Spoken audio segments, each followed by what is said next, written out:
Now, India-Canada relations have hit this new nadir. India has cancelled visa services for Canadians all over the world, and Canada's staff in India is also going to be trimmed. In an unusually strong statement from the External Affairs Ministry, we got the spokesperson speaking, Arindam Bagchi, and he has taunted Canada. He said Canada as a country must worry about its reputation as a safe haven for terrorists. Listen to what he said. If there is any country, if you're talking about reputational issues and reputational damage, if there's any country that needs to look at this, I think it is Canada and its growing reputation as a place, as a safe haven for terrorists, for extremists, and for organized crime. And I think that's a country that needs to worry about its international reputation. You are aware of the security threats being faced by our High Commission and consulates in Canada. This has disrupted their normal functioning. Accordingly, our High Commission and consulates are temporarily unable to process visa applications. We will be reviewing the situation on a regular basis. The issue is not about travel to India. The question is not about travel to India. Those who have valid visas, those who have other kind of documents like OCIs are free to travel to India. But the issue is of incitement to violence, the inaction by the Canadian authorities, and a creation of an environment that disrupts the functioning of our High Commission and consulates. That's what's making us stop temporarily this issuance of visas or providing visa services. Suspension of visa services that India would provide to Canadians. Now, this is going to have larger implications for the future, even though it is temporary. And what are those implications? Let's discuss them. We have an excellent panel with us. Former Ambassador Ashok Sajjanhar is with us, along with Michael Kugelman, Senior Associate for South Asia, Woodrow Wilson Center in Washington, D.C. Gentlemen, thank you indeed for joining us. Michael, to you first. You've been surprised by Canada's actions and accusations against India. What do you believe has gone so wrong between India and Canada? These are two trade and security partners. Both are allies of the United States. And beyond this political rhetoric that's flying around with charges of terrorism from both sides, why do you think that relations have hit such a low in a considerably short spell of time? What is your reading about this? Well, I think that the fact that Justin Trudeau went public with the allegations in the way that he did, I think that's a big reason why relations are where they are. I mean, we know that there's been tensions for quite some time between Canada and India, but had the Prime Minister of Canada chose to convey his concerns and allegations in a more discreet, in a more quiet fashion, instead of essentially broadcasting them to the world, then I don't think that the relationship would be quite as fraught as it is now. I would also note that, as you well know, Trudeau went to New Delhi for the G20 summit, and it was not a very good visit at all. The meeting that he had with Prime Minister Modi was very tense, as I understand it. And I think that really added to the existing tensions that had been in place because of New Delhi's concerns. In its view, Canada was not addressing its concerns that it has about these Sikh separatists present in Canada. So I think that the real issue here is how Trudeau chose to go about these allegations. If he hadn't gone public about it, I don't think things would be nearly as bad as they are now with the relationship. So indeed, Trudeau has gone public and he has brought it up at the Forum of the Five Eyes as well. Ambassador Sajjanhar, how severe a blow is the suspension of visa services? India suspending visa services to Canadians, not just in Canada, anywhere in the world where Canadians may apply for an Indian visa. Diplomatically, what are the implications of this kind of move? And what are the precedents that you would cite from recent times that may compare to the kind of situation we have now, where we see these tit-for-tat moves? Yeah, tit-for-tat moves, you're right that I don't think anyone was really ready for, what came when this announcement was made. So I think it has really taken the whole, in India and maybe even friends of India and elsewhere, everyone by surprise. Now, in recent memory, I can't really think of any two countries, and particularly with India, under normal circumstances, for such a step to have been taken. But I think this is basically what the Foreign Office spokesperson, he said that because of the prevailing situation, it is not these are not normal circumstances. Our consular authorities or consular officials cannot really conduct all the business. So that is why we are stepping back on that. But of course, I think it can also be taken in terms of tactically to push back against Canada, because, this is what Justin Trudeau has done is totally uncalled for. Meaning if the investigation had been completed and there were some results, some people had been arrested, there was some clinching evidence, then one could have thought, okay, it is, he's going to the parliament and he's announcing to the whole world. Now he's talking about credible allegations. Frankly, I don't understand how an allegation can be credible. It is a contradiction in terms. An allegation is something that, an individual thinks. How can it be credible if a friend of Mr. Justin Trudeau tells him that this is what he thinks is right? Does that attain credibility? So I think and even his foreign minister has not been able to substantiate anything. So without any shred of evidence, without the investigation having been completed, without anyone having been arrested, even and announcing the name of the person whom you are expelling, the senior diplomat, and saying that it's from the intelligence agencies, I think there are so many faux pas that Justin Trudeau and his government have committed. It is mind-boggling. So I think, in a manner of speaking, it's also pushing back, because they should know the enormity and the gravity of what they have done. And secondly, I think it's also, without mentioning it in so many words, they will be going through all the people who are going to apply, who are applying all this OCI and PIO cards and so on and so forth, people who are coming here. I think we need to keep a much closer tab on what is happening. So in that sense, it's a temporary move, but I think it's a very strong move to send out a stronger very clear message. Yes. But these unsubstantiated allegations, Michael, that's a surprising element.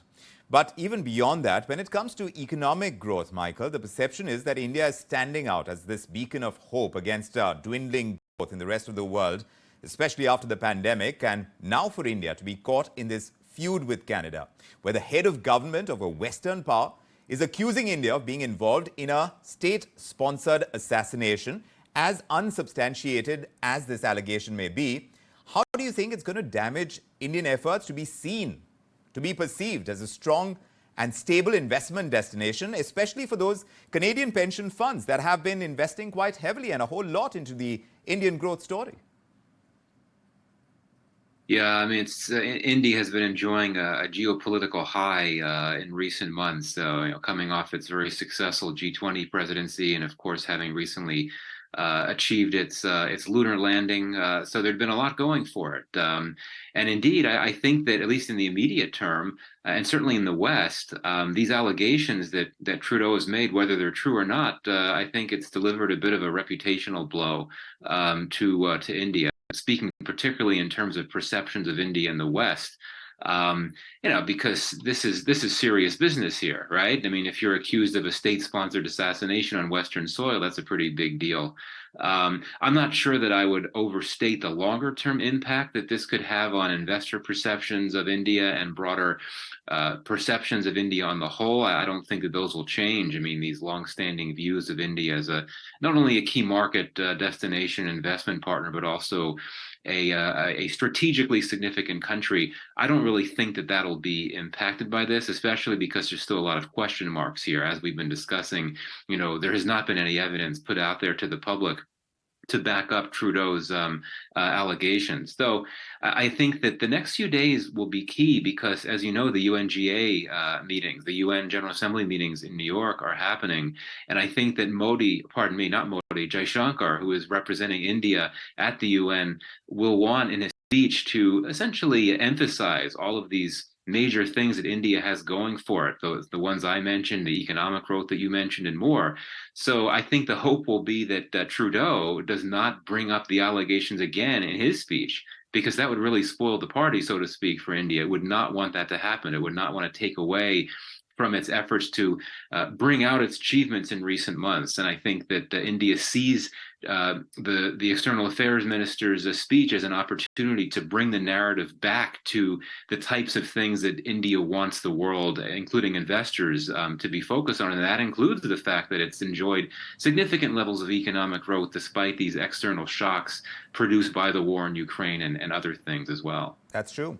So any further persistence when it comes to these allegations, as it were, at the United Nations, as those meetings take place and Trudeau takes the stage, would perhaps lead to further escalation. There's no doubt about that. But Ambassador Sajjanhar, in recent times, there are several professional Indians who've been choosing Canada as a home to pursue their academic career interests as well. For the kind of advisory India has put out now for Indians to be wary, to be careful in Canada, and now the suspension of these visa facilities as well, what kind of impact do you see on plans that many Indian citizens would have been making to settle in Canada, perhaps temporarily or even permanently, even about Indians traveling there for IT and several other projects? Yeah, I think there might be a temporary halt, there might be a temporary stop, but we'll really have to wait and see as to how the whole thing evolves, how it all pans out. And I think if Canada is really not able to provide any, clinching, conclusive evidence or something, as I think it will not be able to, it will really have to eat crow. Because I think the world over, fine, it is, one of the developed countries, one of the democracies that is making these allegations, but you're also making this allegation against the largest democracy. And, it's a very responsible democracy. We have been at the receiving end of these terrorist attacks from other countries. So India has never done this. And you can sort of, going across to your own parliament and making these sort of wild, baseless allegations. Also, I think Mr. Trudeau, it's been reported, he reached out to his partners in G7 and Five Eyes, etc. And the support that he's been getting, I don't think it has been strong or overwhelming in any sense.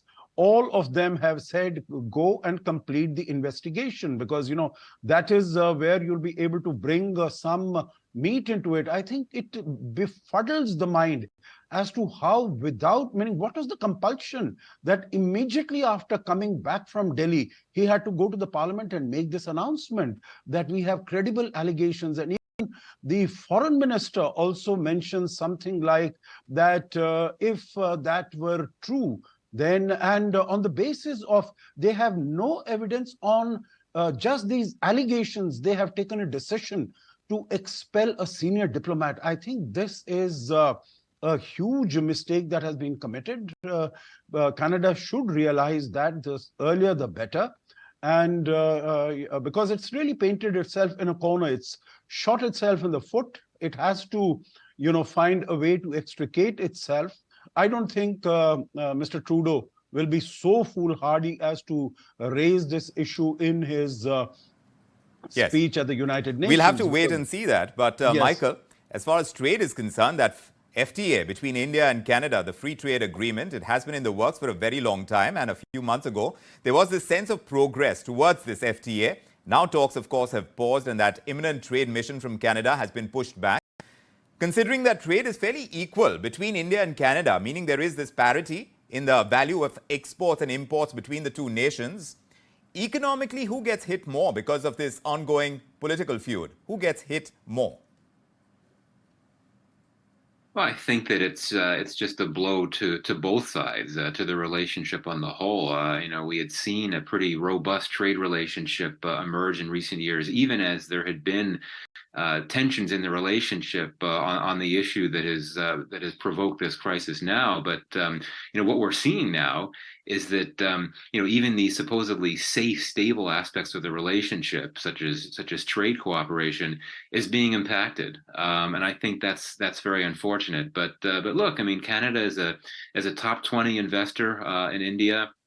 But at the same time, there's a lot that India contributes to Canada, and here you could come back to the people-to-people side. The large number of Indian students that are studying in Canada, and of course the the rapidly growing Indian diaspora in Canada. So, the people-to-people relations are such a big component of this relationship. And of course, this visa suspension is going to impact that in a big way. And it shows that unfortunately, when you have these political diplomatic spats, it's the common people that tend to be impacted the most, which is very unfortunate. But short answer to your question, who's hurt more by this hit to the trade relationship? I think they're both hit equally, just because both sides clearly value the importance of building up commercial ties. There've been a lot of momentum in the talks that were taking place on the new trade deal, and for that to be suspended probably for a significant period of time, I just see that as a blow to both of these countries.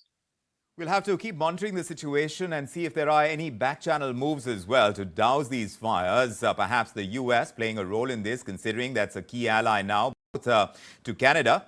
And that, of course, is since a very long time, but also a key ally now to India in its bid to counter China. So all of these are extremely volatile issues that are playing out, politically speaking. How much impact it has on trade remains to be seen. But Michael Kugelman and Ambassador Sajjanhar, many thanks for joining us with your perspective on this edition of India Tonight. We've run out of time on the show, but of course we'll be back again same time tomorrow. All the news developments, corporate side, markets, all of that right here on India Tonight. Keep your date with us. I'm Vikram from me and the team. Thanks indeed for joining us. Good night.